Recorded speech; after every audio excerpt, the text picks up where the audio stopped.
The Monster of Lake LaMetrie. Being the narration of James McClenaghan, M.D., Ph.D., by Wardon Allan Curtis, Professor Wilhelm G. Breyfogle, University of Techabara. Dear friend, enclosed you will find some portions of the diary it has been my lifelong custom to keep, arranged in such a manner as to narrate connectedly the history of some remarkable occurrences that have taken place here during the last 3 years. Years and years ago, I heard vague accounts of a strange lake high up in an almost inaccessible part of the mountains of Wyoming. Various incredible tales were related of it, such as that it was inhabited by creatures which elsewhere on the globe are found only as fossils of a long-vanished time. The lake and its surroundings are of volcanic origin, and not the least strange thing about the lake is that it is subject to periodic disturbances, which take the form of a mighty boiling in the center, as if a tremendous artesian well were rushing up there from the bowels of the earth. The lake rises for a time, almost filling the basin of black rocks on which it rests, and then recedes, leaving on the shores mollusks and trunks of strange trees, and bits of strange ferns which no longer grow on the earth at least, and are to be seen elsewhere only in coal measures and beds of stone. And he who casts hook and line into the dusky waters may haul forth ganoid fishes completely covered with bony plates. All of this is described in the account written by Father LaMetrie years ago, and he there advances the theory that the earth is hollow, and that its interior is inhabited by the forms of plant and animal life which disappeared from its surface ages ago, and that the lake connects with this interior region. Sim's theory of polar orifices is well known to you. It is amply corroborated. I know that it is true now. Through the great holes at the poles the sun sends light and heat into the interior. 3 years ago this month, I found my way through the mountains here to Lake LaMetrie, accompanied by a single companion, our friend, young Edward Framingham. He was led to go with me not so much by scientific fervor as by a faint hope that his health might be improved by a sojourn in the mountains, where he suffered from an acute form of dyspepsia that at times drove him frantic. Beneath an overhanging scarp of the wall of rock surrounding the lake, we found a rudely built stone house left by the old cliff dwellers. Though somewhat draughty, it would keep out the infrequent rains of the region, and serve well enough as a shelter for the short time which we intended to stay. The extracts from my diary follow. April 29th, 1896. I have been occupied during the past few days in gathering specimens of the various plants which are cast upon the shore by the waves of this remarkable lake. Framingham does nothing but fish, and claims that he has discovered the place where the lake communicates with the interior of the earth. If indeed it does, and there seems to be little doubt of that. While fishing at a point near the center of the lake, he let down 3 pickerel lines tied together, in all nearly 300 feet, without finding bottom. Coming ashore, he collected every bit of line, string, strap, and rope in our possession, and made a line 500 feet long, and still he was unable to find the bottom. May 2nd, evening. Dark. The past 3 days had been profitably spent in securing specimens, and mounting and pickling them for preservation. Framingham has had a bad attack of dyspepsia this morning, and is not very well. Change of climate had a brief effect for the better upon his malady, but seems to have exhausted its force much sooner than one would have expected, and he lies on his couch of dry water-weeds, moaning piteous. I shall take him back to civilization as soon as he is able to be moved. It is very annoying to have to leave when I have scarcely begun to probe the mysteries of the place. I wish Framingham had not come with me. The lake is roaring wildly without, which is strange, as it has been perfectly calm hitherto, and still more strange because I can neither feel nor hear the rushing of the wind, though perhaps that is because it is blowing from the south, and we are protected from it by the cliff. But in that case there ought to be no waves on this shore. The roaring seems to grow louder momentarily. Framingham, May 3rd, morning. Such a night of terror we have been through. Last evening, as I sat writing in my diary, I heard a sudden hiss, and looking down, saw wriggling across the earthen floor what I at first took to be a serpent of some kind, and then discovered was a stream of water which, coming in contact with the fire, had caused the startling hiss. In a moment, other streams had darted in, and before I had collected my senses enough to move, the water was 2 inches deep everywhere and steadily rising. Now I knew the cause of the roaring, and rousing Framingham, I half dragged him, half carried him to the door, and digging our feet into the chinks of the wall of the house, we climbed up to its top. There was nothing else to do, for above us and behind us was the unscalable cliff, and on each side the ground sloped away rapidly, and it would have been impossible to reach the high ground at the entrance to the base. After a time we lighted matches, for with all this commotion there was little air stirring, and we could see the water, now halfway up the side of the house, rushing to the west with the force and velocity of the current of a mighty river. And every little while it hurled tree trunks against the house walls with a terrific shock that threatened to batter them down. After an hour or so the roaring began to decrease, and finally there was an absolute silence. The water, which reached to within a foot of where we sat, was at rest, neither rising nor falling. Presently a faint whispering began, and became a stertorous breathing, and then a rushing like that of the wind, and a roaring rapidly increasing in volume. And the lake was in motion again, but this time the water in its swirling freight of tree trunks flowed by the house toward the east, and was constantly falling, and out in the center of the lake the beams of the moon were darkly reflected by the sides of a huge whirlpool, streaking the surface of polished blackness down the vortex into the beginning of whose terrible depths we looked from our high perch. This morning the lake is back at its usual level.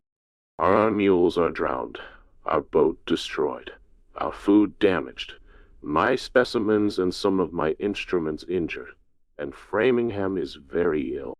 We shall have to depart soon, although I dislike exceedingly to do so, as the disturbance of last night, which is clearly like the one described by Father LaMetrie, has undoubtedly brought up from the bowels of the earth some strange and interesting things. Indeed, out in the middle of the lake where the whirlpool subsided, I can see a large quantity of floating things, logs and branches, most of them probably, but who knows what else?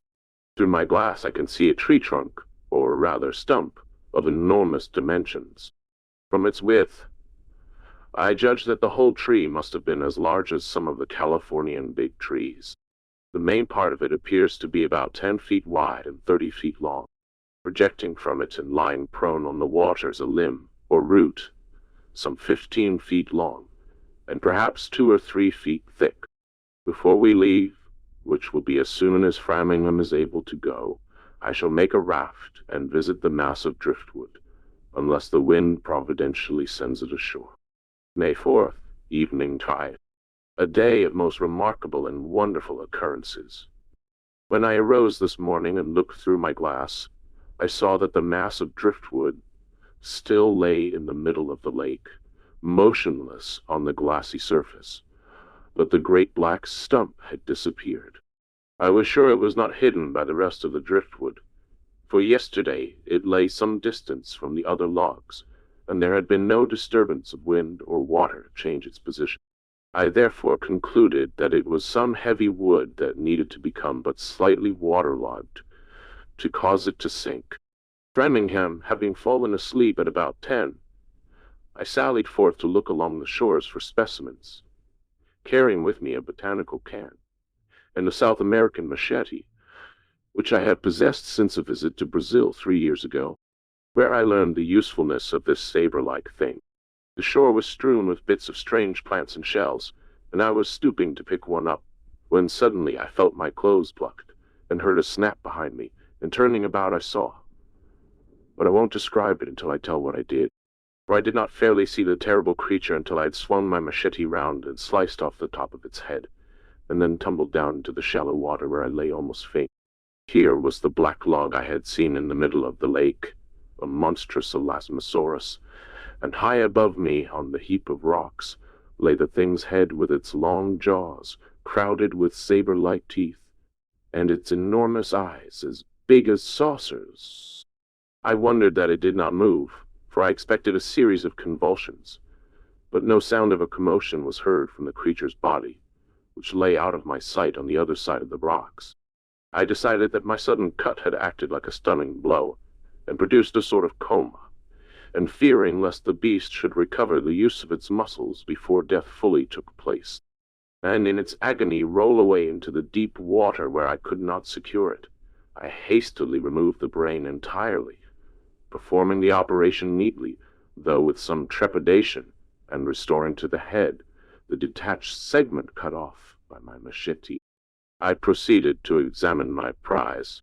In length of body, it is exactly 28 feet.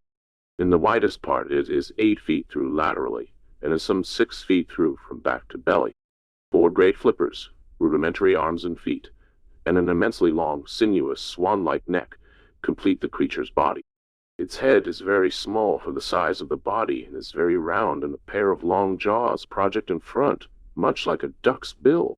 Its skin is a leathery integument of a lustrous black, and its eyes are enormous hazel optics with a soft, melancholy stare in their liquid depths. It is an elasmosaurus, one of the largest of antediluvian animals. Whether of the same species as those whose bones have been discovered, I cannot say. My examination finished, I hastened after Framingham, for I was certain that this waif from a long past age would arouse almost any invalid. I found him somewhat recovered from his attack of the morning, and he eagerly accompanied me to the elasmosaurus. In examining the animal afresh, I was astonished to find that its heart was still beating, and that all the functions of the body except thought were being performed 1 hour after the thing had received its death blow. But I knew that the hearts of sharks had been known to beat hours after being removed from the body, and that decapitated frogs live and have all the powers of motion for weeks after their heads had been cut off. I removed the top of the head to look into it, and here another surprise awaited me, for the edges of the wound were granulating and preparing to heal. The color of the interior of the skull was perfectly healthy and natural. There was no undue flow of blood, and there was every evidence that the animal intended to get well and live without a brain. Looking at the interior of the skull, I was struck by its resemblance to a human skull. In fact, it is, as nearly as I can judge, the size and shape of the brain-pan of an ordinary man who wears a 7 1/8 hat. Examining the brain itself, I found it to be the size of an ordinary human brain, and singularly like it in general contour, though it is very inferior in fiber and has few convolutions. May 5th, morning. Framingham is exceedingly ill, and talks of dying, declaring that if a natural death does not put an end to his sufferings, he will commit suicide. I do not know what to do. All my attempts to encourage him are of no avail, and the few medicines I have no longer fit his case at all. May 5th, evening dark. I have just buried Framingham's body in the sand of the lake shore. I performed no ceremonies over the grave, for perhaps the real Framingham is not dead, though such speculation seems utterly wild. Tomorrow I shall erect a cairn upon the mound, unless indeed there are signs that my experiment is successful, though it is foolish to hope that it will be. At 10 this morning, Framingham's qualms left him, and he set forth with me to see the elasmosaurus. The creature lay in the place where we left it yesterday, its position unaltered, still breathing, all the bodily functions performing themselves. The wound in its head had healed a great deal during the night, and I dare say will be completely healed within a week or so. Such is the rapidity with which these reptilian organisms repair damages to themselves. Collecting 3 or 4 bushels of mussels, I shelled them and poured them down the elasmosaurus's throat. With a convulsive gasp, they passed down, and the great mouth slowly closed. "How long do you expect to keep the reptile alive?" asked Framingham. "Until I have gotten word to a number of scientific friends, and they have come here to examine it. I shall take you to the nearest settlement and write letters from there. Returning, I shall feed the elasmosaurus regularly until my friends come, and we decide what final disposition to make of it. Wait, we shall probably stuff it, but you will have trouble in killing it, unless you hack it to pieces, and that won't do. Oh, if I only had the vitality of that animal. There's a monster whose vitality is so splendid that the removal of its brain does not disturb it. I should feel very happy if someone would remove my body. If I only had some of that beast's useless strength. In your case, the possession of a too active brain has injured the body, said I. Too much brain exercise and too little bodily exercise are the causes of your trouble. It would be a pleasant thing if you had the robust health of the elasmosaurus. But what a wonderful thing it would be if that mighty engine had your intelligence. I turned away to examine the reptile's wounds, for I had brought my surgical instruments with me and intended to dress them. I was interrupted by a burst of groans from Framingham, and turning, beheld him rolling on the sand in an agony. I hastened to him, but before I could reach him, he seized my case of instruments, and taking the largest and sharpest knife, cut his throat from ear to ear. Framingham, Framingham, I shouted, and to my astonishment he looked at me intelligently. I recalled the case of the French doctor who, for some minutes after being guillotined, answered his friends by winking. "If you hear me, wink," I cried. The right eye closed and opened with a snap. Ah, here the body was dead and the brain lived. I glanced at the elasmosaurus. Its mouth, half closed over its gleaming teeth, seemed to smile an invitation. The intelligence of the man and the strength of the brain, the living body and the living brain. The curious resemblance of the reptile's brain pan to that of a man flashed across my mind. "Are you still alive, Framingham?" The right eye winked. I seized my machete, for there was no time for delicate instruments. I might destroy all by haste and roughness. I was sure to destroy all by delay. I opened the skull and disclosed the brain. I had not injured it, and breaking the wound of the elasmosaurus's head, placed the brain within. I dressed the wound and, hurrying to the house, brought all my store of stimulants and administered them. For years the medical fraternity has been predicting that brain grafting will sometime be successfully accomplished. Why has it never been successfully accomplished? Because it has not been tried. Obviously, a brain from a dead body cannot be used. And what living man would submit to the horrible process of having his head opened, and portions of his brain taken for the use of others? The brains of men are frequently examined when injured, and parts of the brain removed. But parts of the brains of other men have never been substituted for the parts removed. Well, no uninjured man has ever been found who would give any portion of his brain for the use of another. Until criminals under sentence of death are handed over to science for experimentation, we shall not know what can be done in the way of brain grafting. But public opinion would never allow it. Conditions are favorable for a fair and thorough trial of my experiment. The weather is cool and even, and the wound in the head of the elasmosaurus has every chance for healing. The animal possesses a vitality superior to any of our later-day animals, and if any organism can successfully become the host of a foreign brain, nourishing and cherishing it, the elasmosaurus, with its abundant vital forces, can do it. It may be that a new era in the history of the world will begin here. May 6th, noon. I think I will allow my experiment a little more time. May 7th, noon, Tav. It cannot be imagination. I am sure that as I looked into the elasmosaurus's eyes this morning, there was expression in them. Dim, it is true. A sort of mistiness that floats over them like the reflection of passing clouds. May 8th, noon. I am more sure than yesterday that there is expression in the eyes, a look of troubled fear, such as is seen in the eyes of those who dream nightmares with unclosed lids. May 11th, evening died. I have been ill, and have not seen the elasmosaurus for 3 days, but I shall be better able to judge the progress of the experiment by remaining away a period of some duration. May 12th, noon. I am overcome with awe as I realize the success that has so far crowned my experiment. As I approached the elasmosaurus this morning, I noticed a faint disturbance in the water near its flippers.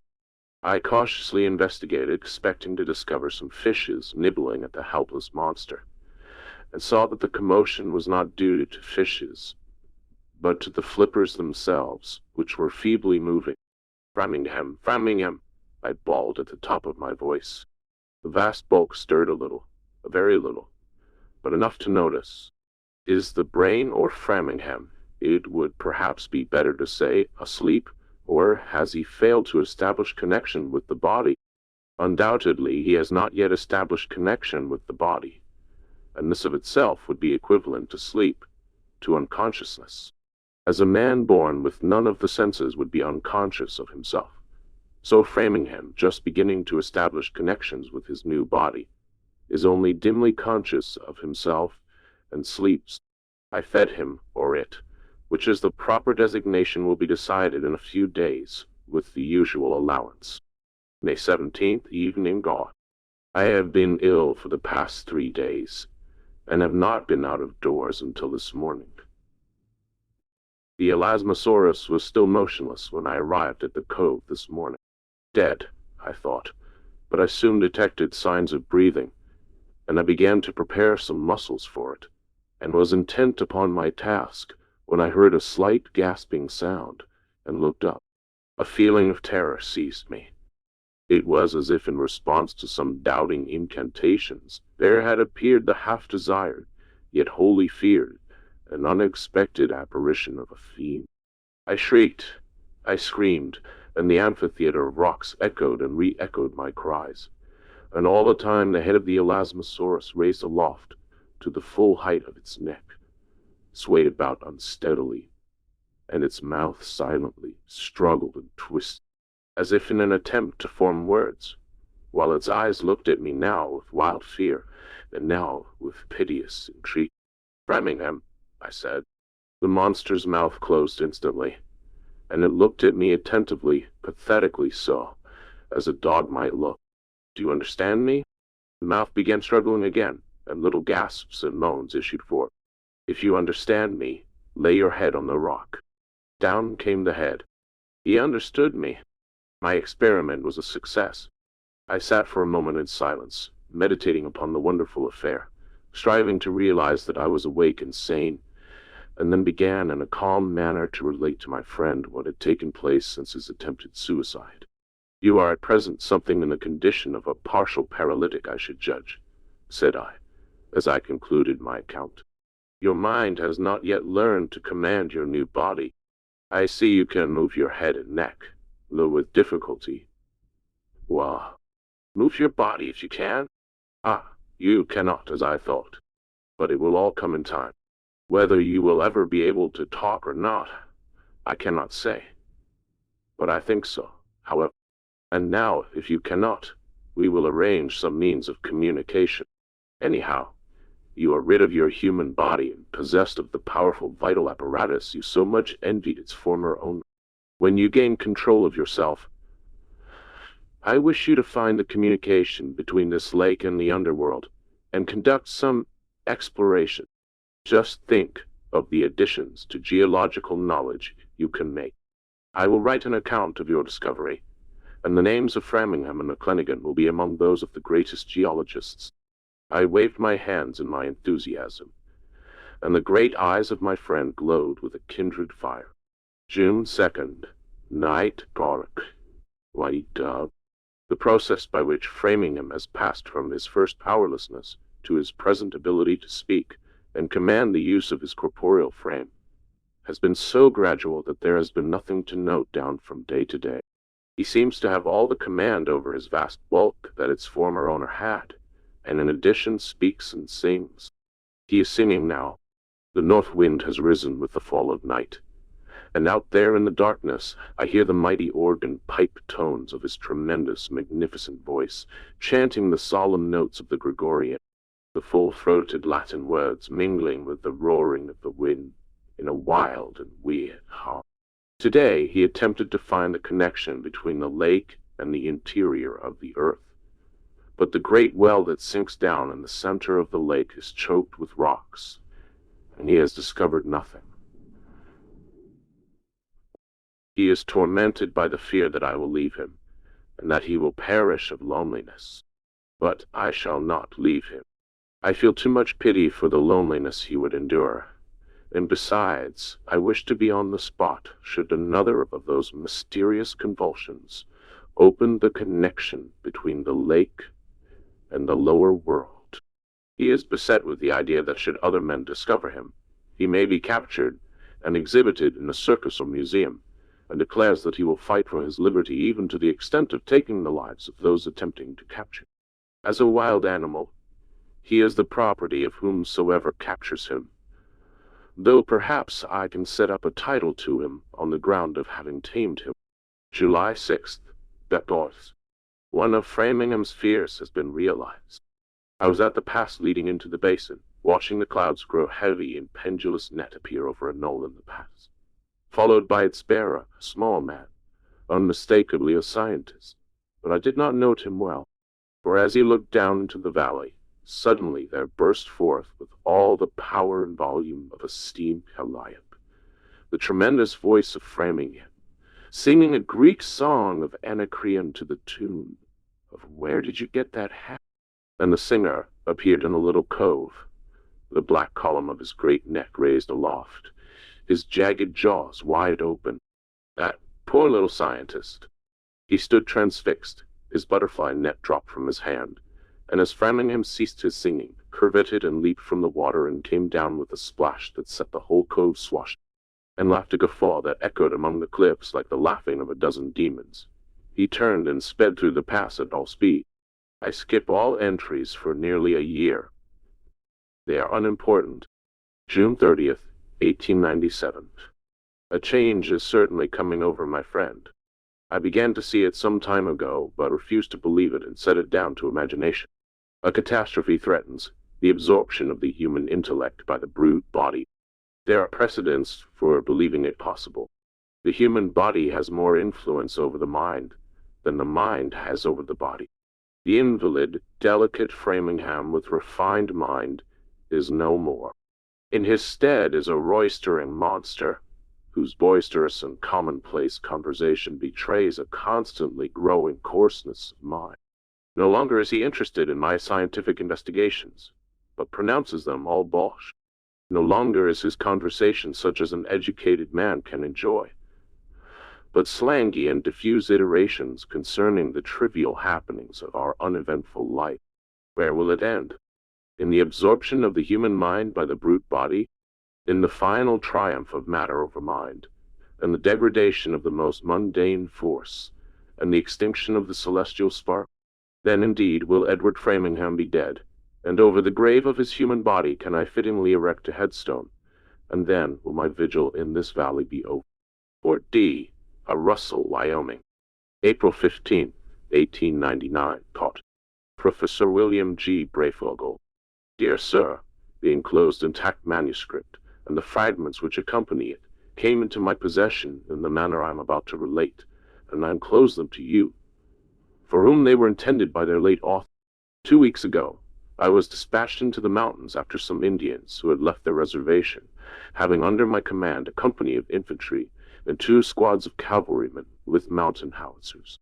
On the 7th day of our pursuit, which led us into a wild and unknown part of the mountains, we were startled at hearing from somewhere in front of us a succession of bellowings of a very unusual nature, mingled with the cries of a human being apparently in the last extremity, and rushing over a rise before us. We looked down upon a lake and saw a colossal, indescribable thing engaged in rending the body of a man. Observing us, it stretched its jaws and laughed, and in saying this, I wished to be taken literally. Part of my command cried out that it was the devil, and turned and ran. But I rallied them, and thoroughly enraged at what we had witnessed, we marched down to the shore, and I ordered the howitzers to be trained upon the murderous creature. While we were doing this, the thing kept up a constant blabbing that bore a distinct resemblance to human speech, sounding very much like the jabbering of an imbecile, or a drunk trying to talk. I gave the command to fire and to fire again, and the beast tore out into the lake in its death agony and sank. With the remains of Dr. McLennigan, I found the foregoing manuscript intact, and the torn fragments of the diary from which it was compiled, together with other papers on scientific subjects, all of which I forward. I think some attempt should be made to secure the body of the Elasmosaurus. It would be a priceless addition to any museum. Arthur W. Fairchild. Dr. Andrew Wall, Captain USA. The end.